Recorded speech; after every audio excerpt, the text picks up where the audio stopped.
Thanks for coming today. Thank you.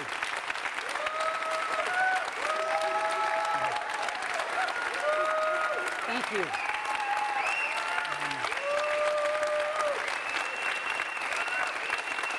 Thank you.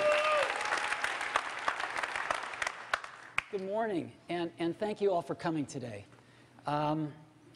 We want to kick off 2010 by introducing a truly magical and revolutionary product today. But before we get to that, I just got a few updates. The first is an update about iPods. A few weeks ago, we sold our 250 millionth iPod. And iPods have changed the way we discover and purchase and enjoy music. And with 250 million of them, I just didn't want to let this moment pass without just recognizing it. It's pretty amazing. And so that's our first update. Second update is about our retail stores. You know, we now have 284 retail stores. It's amazing. And last quarter, the holiday quarter, we had over 50 million visitors to our stores. 50 million people in one quarter. One of our newest stores is our fourth store in New York City. It's on Broadway, a few blocks up from Lincoln Center. And it's really beautiful. This is a shot of it before it opened. It'll never look this good again. Here it is on opening day. And a shot across the street. It is so wonderful to be putting these stores with their phenomenal buying experience right in the neighborhoods of our customers. It feels great. And so this is one of our latest and greatest retail stores. Next update, store of another kind, the App Store. An incredible phenomenon, delivering applications to iPhone users and iPod Touch users around the world. We have over 140,000 applications now on the App Store. And a few weeks ago, we announced a user downloaded the 3 billionth application from the App Store. This is in around 18 months since inception. 3 billion applications in the App Store. And lastly,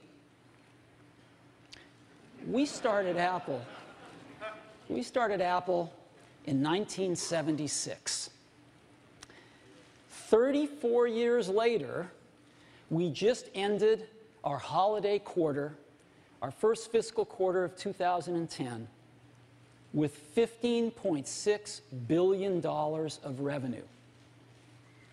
I don't even believe that. Now,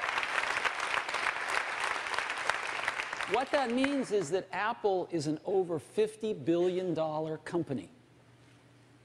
Now, I like to forget that because that's not how we think about Apple, but it is pretty amazing. Now, where does Apple get this revenue? It gets it from 3 product lines: iPods, iPhones, and of course, Macs. Now, what's really interesting about this is that iPods are mobile devices. iPhones are all mobile devices, and most of the Macs that we ship now are laptops. They're mobile devices too. Apple is a mobile devices company. That's what we do. And we asked ourselves, with $15.6 billion of revenues last quarter, how does Apple stack up against all the other companies that sell mobile devices? And it turns out that by revenue, Apple is the largest mobile devices company in the world now. It's amazing. Apple is larger than Sony's mobile devices business, selling great camcorders and digital cameras and stuff that they make. It's bigger than Samsung's mobile devices business with all their handsets that they sell. And by revenue, it's even bigger than Nokia's mobile devices business with all of the handsets that they sell. Apple is the #1 mobile devices company in the world. So those are the updates that we have today. So now let's get to the main event. I chuckled when I saw this.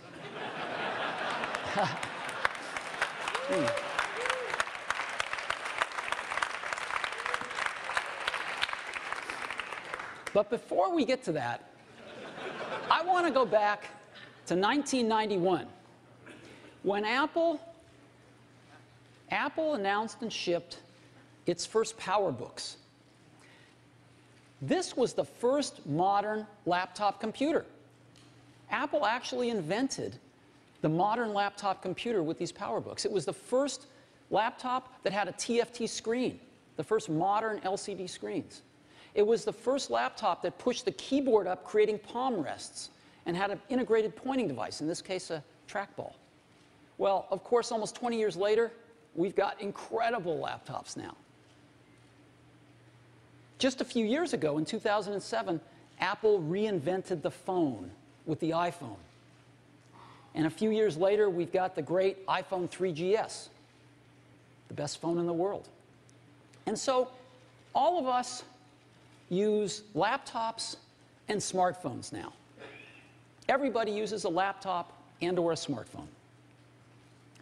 And the question has arisen lately, is there room for a third category of device in the middle? Something that's between a laptop and a smartphone. And of course, we've pondered this question for years as well. The bar is pretty high. In order to really create a new category of devices, those devices are going to have to be far better at doing some key tasks. They're going to have to be far better at doing some really important things. Better than the laptop, better than the smartphone. What kind of tasks? Well, things like browsing the web. That's a pretty tall order. Something that's better at browsing the web than a laptop? Okay. Doing email. Enjoying and sharing photographs. Video, watching videos. Enjoying your music collection. Playing games. Reading ebooks. If there's going to be a third category of device, it's going to have to be better at these kinds of tasks than a laptop or a smartphone. Otherwise, it has no reason for being. Now, some people have thought that that's a netbook. The problem is, netbooks aren't better at anything.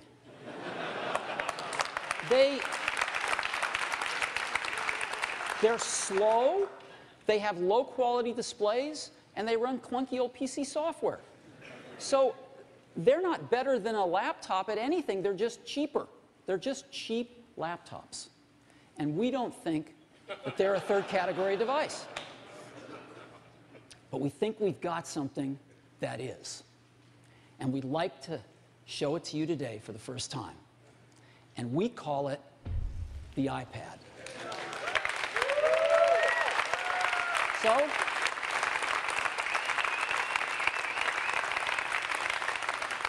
let me show it to you now. This is what it looks like. I happen to have one right here. That's what it looks like. Very thin. Looks just like this.